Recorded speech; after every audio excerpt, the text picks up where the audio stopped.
जिंदगी में हम सब एक सपने का घर ढूंढते हैं, एक ऐसा जहान जहां खुशियां बसे और सुकून मिले।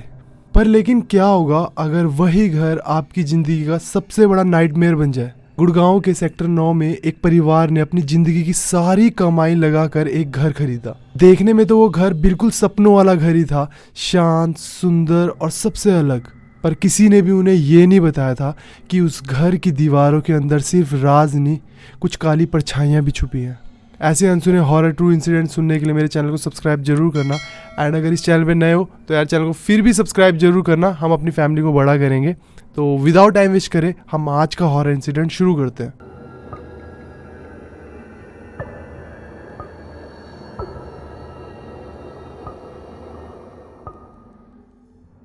आज का हॉरर इंसिडेंट अमित, उसकी छोटी बहन रितु और उसके मम्मी पापा, ये 4 मेंबर्स के साथ घटा। ये इंसिडेंट तब शुरू हुआ जब इस फैमिली ने सेक्टर 9 गुड़गांव में एक घर खरीदा, अपना एक खुद का घर। इन सब का सपना जैसे पूरा हो गया था, क्योंकि कई सालों से इस घर का एक सपना था कि हमारा अपना खुद का एक घर हो जहाँ ये खुलकर जी सके, क्योंकि बहुत लंबे समय से ये सब किराए के घर पर रह रहे थे। तो जैसे ही उस घर में शिफ्ट हुए सेक्टर 9 के उस मकान में, तो बहुत खुश थे। पहले कुछ दिन बहुत अच्छे गए। उस घर का जो स्ट्रक्चर था वो कुछ ऐसा था, एक ग्राउंड फ्लोर था और एक फर्स्ट फ्लोर था। ग्राउंड फ्लोर पर एक लिविंग रूम था छोटा सा, और एक बेसिक सा रूम था जहां अमित के मम्मी पापा रह रहे थे, और एक बेसिक सा किचन था। और फर्स्ट फ्लोर पर 2 रूम्स थे और उनके बीच पर एक वॉशरूम, जो कॉमन वॉशरूम था, जो अमित और रितु दोनों यूज़ करते थे। वो दोनों ऊपर रहते थे। घर ज़्यादा बड़ा नहीं था, बहुत बड़े एरिया पर घर नहीं था, छोटे से एरिया पे घर था। बट अमित की फैमिली के लिए वो घर उनके सपनों के घर जैसा था। शुरू के कुछ दिनों में सब कुछ बहुत प्यार से निकला, बहुत अच्छे से निकला। बट जैसे जैसे कुछ दिन बीतते गए, कुछ हल्के हल्के बदलाव उनको ना घर के अंदर नोट होने लग गए। जैसे शुरू के कुछ बदलाव ऐसे थे जो नोटिसेबल नहीं थे, चीज़ों का इधर उधर हो जाना। सबसे पहला इंसिडेंट हुआ अमित के मॉम के साथ। वो रात को सोए। अब रात को सोते वक्त बेड के बगल पर एक ड्रॉर रहता है जहाँ पर वो रोज़ अपना मंगलसूत्र रखते थे। अगली सुबह उनको वो मंगलसूत्र मिला ही नहीं। उन्होंने अमित, रितु, उसके पापा को सबको बताया और उन्होंने पूरा घर छान मारा, बट उनको कहीं भी वो मंगलसूत्र मिला ही नहीं। सब कुछ ढूंढने के बाद सब परेशान हो गए। वो मंगलसूत्र मिला जहाँ पर अमित के मम्मी सोए थे, उस तकिए के नीचे। अब अमित के मम्मी ने हंसते हंसते टाल दिया कि मैं यहाँ चेक करना ही भूल गई, मैंने पूरे घर में सबको परेशान कर दिया, सब जगह देखा, बट मैं इसके नीचे, तकिए के नीचे चेक करना भूल गई। बट अमित ने देखा था कि मम्मी ने चेक करा था तकिए के नीचे, और मम्मी के फेस पर एक अजीब सी शिकंजी थी, एक डर था अजीब सा। कुछ दिन बीतने के बाद अमित को ना हमेशा जब वो ऊपर सोता था अपने रूम में, एक आवाज़ आती थी, धीमी कदमों की आवाज़। वो इतनी धीमे कदमों की आवाज़ थी, वो कुछ ऐसी आवाज़ थी कि जैसे कोई बाहर चल रहा है, बट वो इतनी आराम से चल रहा है कि बाहर दूसरे रूम में या किसी को भी सुनाई ना दे, किसी की नींद डिस्टर्ब ना हो। तो अमित को शुरू में ऐसा लगता था कि शायद वो पापा है जो किचन में जाते हैं नीचे ग्राउंड फ्लोर पर, और वो कुछ किचन में खाना खाने का सामान देखते हैं रात के समय में, और फिर खाकर चले जाते हैं, क्योंकि उसके पापा को आदत थी रात के समय खाना खाने की। कभी कभार वो आते थे बीच में रात में, उठ के किचन में खाना खा के चले जाते थे। अब एक दिन ये सारे डाइनिंग टेबल पर बैठे होते हैं रात के समय, और इतने में अमित बोल देता है, पापा आज अच्छे से खा लो, आप रोज़ रात को उठकर खा रहे हो। तो अमित के पापा बोलते हैं, मैं तो एक भी दिन नहीं खाया। तो अमित बोलता है कि आप कल रात को किचन में आए तो थे। उसके पापा बोलते हैं मैं नहीं आया। अमित बोलता है आप रात के समय उससे भी पहले कुछ दिनों में आए हो। तो अमित के पापा बोलते हैं मैं एक भी दिन नहीं आया हूँ यहाँ, जब से हम यहाँ शिफ्ट हुए हैं।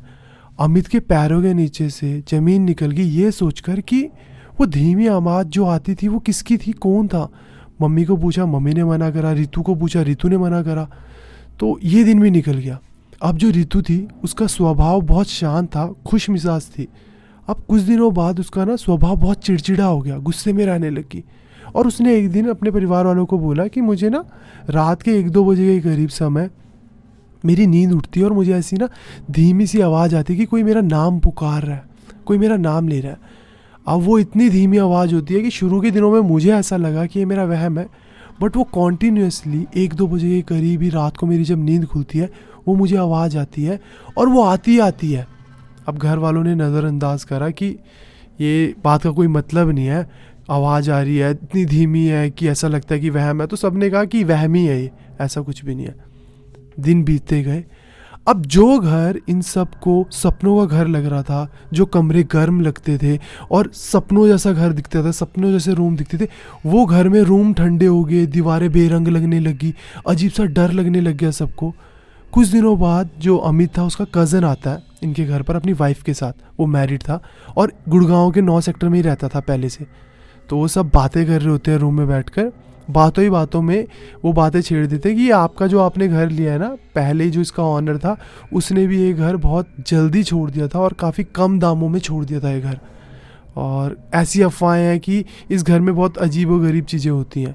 तो अमित के जो पापा थे वो ना हंसते हंसते बात को टाल देते हैं। बट अमित ऑब्जर्व करता है कि पापा के ना माथे पे सिकंज है, वो डरे हुए हैं, हंसकर बात तो टाल दी बट उनके हाथ में नैपकिन था, उन्होंने वो भी ऐसे ऐसे टाइट कर लिया कि डर है इस टॉपिक के ऊपर बात करते हुए। उसको ना लग रहा था कि कुछ गड़बड़ है बट नहीं उसने इतना ध्यान दिया। और उसके जो कज़न थे और वाइफ थे उनके, वो चले जाते हैं वहाँ से। धीरे धीरे अब इनके घर में ना चीज़ें और ख़राब होने लगी थी। अब एक रात क्या होता है, अमित अपने रूम में सोया हुआ होता है। वो रूम जो उसके सामने था वो खुला हुआ था, वो सोया हुआ है। उसको लगता है कि उसके रूम से कोई चलकर बाहर गया। वो फटाक से उठता है रात के समय और उठकर बाहर जाता है, देखता है, इधर देखता है, उधर देखता है, नीचे की तरफ देखता है जहाँ से स्टेयर्स जाते हैं। कोई भी नहीं था वहाँ पर। बट वो परेशान था कि मैंने रूम की तरफ से बाहर जाते हुए किसी को देखा। अब वो आता है, सोच ही सोच में सो जाता है। सुबह उठता है, मम्मी परेशान होते हैं उसके मम्मी खुद को इतना अच्छा मानते थे खाना बनाने में और सब उनकी तारीफ़ करते कि खाना आप बहुत अच्छा बनाते हो। वो परेशान थे कि रोज़ मेरा खाना बनाया हुआ सड़ रहा है, कंटेनर्स में रखा हुआ वो भी सड़ रहा है, कुछ ही देरी में किचन में रखा सामान सड़ रहा है, सब्जियां ख़राब हो रही है कुछ ही टाइम में। तो वो परेशान थे कि शायद इस किचन में कुछ ख़राब है क्या, जिस वजह से खाना ख़राब हो रहा है, कंटेनर्स में रखा खाना ख़राब हो रहा है, पैक्ड फूड ख़राब हो रहा है, सब्जियां ख़राब हो रही हैं। तो वो भी इस चीज़ को लेकर बड़े परेशान थे। अब चीज़ें इतनी ख़राब हो गई थी घर में कि सारों ने कुछ ना कुछ ऑब्जर्व कर लिया बट किसी ने भी एक दूसरे से बात नहीं करी आपस में। पापा के साथ भी कुछ इंसिडेंट्स हुए थे बट पापा ने किसी को बताया नहीं। मम्मी के साथ भी कुछ इंसिडेंट हुए, आवाज़ें आना, अजीब सा फील होना। आंटी रोज़ पूजा करते थे घर में बट पूजा के दौरान भी वो डरते थे, तो अजीब सा उनके मन में डर रहता था। जो छोटी थी, जो रितु थी, अमित की बहन छोटी, उसके साथ भी अजीब आवाज़ आना रात के समय। उसने बताया अमित को भी अजीब अजीब इंसिडेंट नोटिस करे बट किसी ने भी आपस में एक दूसरे से बात नहीं करी इतनी खुलकर कि यहाँ कुछ ना कुछ गड़बड़ हो रही है। तो जब ये किसी ने बातें नहीं करे और दिन बीतते गए, एक दिन जो अमित है वो अपने रूम में खड़ा होता है, वो शीशे में अपने बाल बना रहा होता है। उसकी नज़र हटती है और जैसे ही वो बाल बनाता है दोबारा शीशे में देखता है। वो नोटिस करता है कि जो शीशे में इमेज बन रही है, जो परछाई बन रही है उसकी, वो बड़ी बेरुखी से बिना एक्सप्रेशंस के, एक्सप्रेशन लेस होकर इसको बहुत गुस्से में देख रहा है। और जैसे फ्रैक्शंस ऑफ सेकंड में ये नोटिस करता है कि मेरी जो परछाई है, जो मेरा मिरर बन रहा है, जो इमेज बन रही है शीशे में, उसने कुछ भी रिएक्ट नहीं करा और मुझे घूर रहा था। तो वो सब कुछ नॉर्मल हो गया। वो देख रहा है, ऑब्जर्व कर रहा है बट सब कुछ नॉर्मल है। अब वो आपस में सोच रहा है कि यार ये क्या हो रहा है, दिन बीतते जा रहे हैं। अब इन सब चीज़ों के चलते इनके घर का माहौल इतना ख़राब हो गया था। अंकल आंटी आपस में बहस करते रहते थे, 24 घंटे लड़ाई कर रहे हैं, लड़ाई का माहौल हो रखा है, गुस्से में घूम रहे हैं। जो रितु है वो खुद में गुमसुम है, किसी से बात नहीं कर रही है। अमित सब कुछ नोट कर रहा है और उसको भी ना ऐसा डर सा माहौल रहने लग गया, नेगेटिविटी फील होने लगी। घर की जो दीवारें थी उनमें वो सीलन महसूस करने लग गया। सीलन, जब दीवारों से ना पानी आने लगता है ना, लीक होने लगता है, तो थोड़ा गीला गीला सी हो जाती हैं दीवारें, ठंडा महसूस होने लग गया घर। वो सब चीज़ें नोट कर रहा था। और अब अमित ये भी चीज़ नोट कर रहा था कि जो अमित के मम्मी थे वो पहले से ज़्यादा टाइम पूजा करने लगे। जिस एक्साइटमेंट के साथ वो पूजा करते थे उससे कहीं ज़्यादा उत्साह के साथ अब पूजा करते थे वो पूरा टाइम। बट उनके चेहरे में डर देखा जा सकता था कि यार ये बहुत डरे हुए हैं, किसी डर के कारण ये बहुत ज़्यादा टाइम स्पेंड कर रहे हैं। अब एक रात ही चारों के चारों मेंबर, जो लिविंग रूम था इनका ग्राउंड फ्लोर पर, वहाँ बैठे होते हैं और आपस में बातें कर रहे होते हैं। अचानक की जो लाइट होती है वो फ्लिकर करना शुरू करती है। 2 4 5 सेकंड वो फ्लिकर करती है और अचानक बंद हो जाती है। और बंद होते होते इतना अंधेरा हो जाता है रूम में कि कुछ भी एक दूसरे को देख पाना मुश्किल हो जाता है। और जिससे पहले कोई एक्शन करता या कोई कैंडल लेने जाता, फ़ोन लेने जाता या कुछ भी लाइट करता, बैटरी वाली लाइट ऑन करता, उससे पहले ही सब नोट करते हैं कि ना सबको एक आवाज़ आ रही है कदमों के चलने की, और ये वही आवाज़ है जो सब ने सुनी है। अमित ये चीज़ नोटिस कर सकता था, ये वही कदमों की आवाज़ है जो रात को आती है। पर ये वो कदमों की आवाज़ थी कि ऐसा फील हो रहा था कि सबके आसपास चल रहे हैं ये कदम। और सब इतना ज़्यादा डर चुके थे। अमित नोट कर पा रहा था कि आवाज़ सुन पा रहा था कि मम्मी पापा चैंट कर रहे हैं, मंत्रों का उच्चारण कर रहे हैं, धीमी आवाज़ में हनुमान चालीसा बोल रहे हैं। और 3-4-5 सेकंड में लाइट एकदम से आ गई और वो देखता है कि मम्मी पापा ने एक दूसरे का हाथ पकड़ा हुआ है। रितु भी एक कोने में ऐसे बैठी हुई है डर कर, और सब डरे हुए हैं। और खुद अमित भी बहुत ज़्यादा डरा हुआ था कि ये कदमों की आवाज़ क्या आ रही थी। अब पापा इतना ज़्यादा डर गए कि पापा ने नेक्स्ट मॉर्निंग पंडित को बुलाया घर पे। एक पंडित आता है, बुजुर्ग सा पंडित आता है, हाथ में उसके माला होती है, एक हाथ में लोटा होता है जिसमें गंगा जल होता है। वो पूरे घर को नोटिस करता है, हर जगह छिड़काव करता है। जैसे ही वो ऊपर जाने लगता है रूम की तरफ, वो रुकता है और वो बोलता है कि इस घर में एक नेगेटिव एनर्जी है जो इस दुनिया की नहीं है, वो किसी और दुनिया की है, बट वो यहाँ है। वो पूजा पाठ करते हैं, हवन करते हैं, सब कुछ करने के बाद वो एक एडवाइस देते हैं पूरी फैमिली को, आप लोग यहाँ रह लो, बट मैं आप सबको सजेस्ट करूँगा कि इस घर में अगर आप लोग रह रहे हो तो रोज़ पूजा पाठ करना, सुबह शाम करना और मिस मत करना। यहाँ कोई नेगेटिव ऊर्जा है जिसका प्रभाव बहुत हाई है। अब ये सब सुनकर पूरे घर वाले तो वैसे ही डरे हुए थे, उनके मन की जो शंका थी वो वैसे ही बहुत हाई लेवल पर थी। ये सब सुनने के बाद वो इतना डरे डरे घर में घूमने लगे कि करें तो करें क्या, सारी इन्वेस्टमेंट भी इस घर में है, रेंट के घर से तो यहाँ मूव हुए थे, क्या करें। अब वो डिसाइड करते कि हम रहेंगे, पूजा पाठ हाई लेवल का करेंगे, सुबह शाम करेंगे, मंत्रोच्चारण करते रहेंगे। अब सब कुछ ठीक रहता है, कुछ दिन बीतते हैं। एक रात बारिश हो रही होती है, बिजली कड़क रही होती है, रितु अपने रूम में होती है, अमित अपने रूम में होता है। रात के समय रितु की बहुत तेज चीखने की आवाज़ आती है। अब जैसे अमित, मम्मी पापा सब रितु के रूम में पहुंचते हैं, वो देखते हैं कि रितु बेड के बगल में जो कबर्ड था वहाँ पर ऐसे छुप कर बैठी हुई है, सफ़ेद पड़ा हुआ है मुँह। और जैसे सबने पूछा क्या हुआ क्या हुआ, तो वो सिर्फ इशारा कर रही है। बैल्कनी का जो डोर था, डोर खुलने के बाद बैल्कनी में एंटर करते हैं, वो डोर खुला हुआ था, उस साइड इशारा करती है ऐसे। सब उसके पास आते हैं, लाइट ऑन करते हैं और देखते हैं उस साइड, और सब के पैरों के नीचे से ज़मीन निकल जाती है जब वो देखते हैं कि कोई परछाई एक्चुअल में उस साइड से चलकर उस बैल्कनी से बाहर की तरफ गई। और वो आपस में सब इतना डर जाते हैं कि वो रितु को भी उठाते हैं, अमित को भी लेते हैं और नीचे ग्राउंड फ्लोर में रूम में चले जाते हैं, सारा सामान पैक करते हैं और नेक्स्ट मॉर्निंग होते ही वो उस घर को खाली कर देते हैं। अब वापस वो एक रेंट के घर में आ जाते हैं, रेंट के रूम में रहना शुरू कर देते हैं।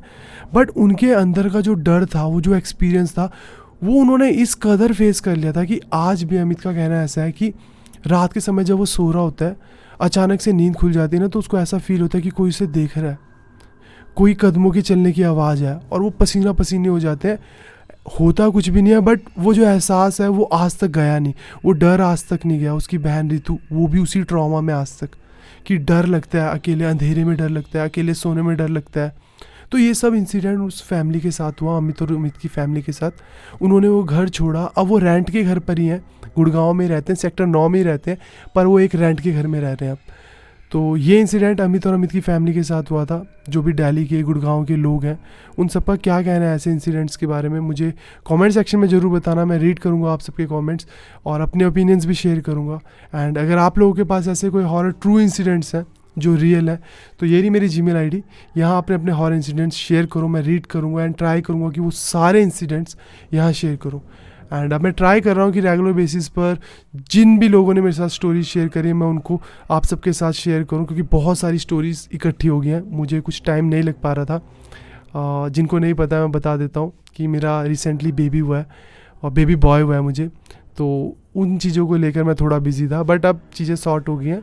तो मैं ट्राई करूँगा कि रेगुलर बेसिस पर 1 दिन 2 दिन के अंदर अंदर स्टोरीज़ लाता रहूँ। तो आज के हॉरर स्टोरी टाइम के लिए बस इतना ही। एंड आप सबको स्टोरीज़ कैसी लग रही है मुझे ये भी कमेंट सेक्शन में ज़रूर बताना यार, वो पढ़कर मुझे मोटिवेशन मिलता है। तो मिलते हैं नेक्स्ट हॉरर स्टोरी टाइम में, तब तक के लिए बाय, टेक केयर।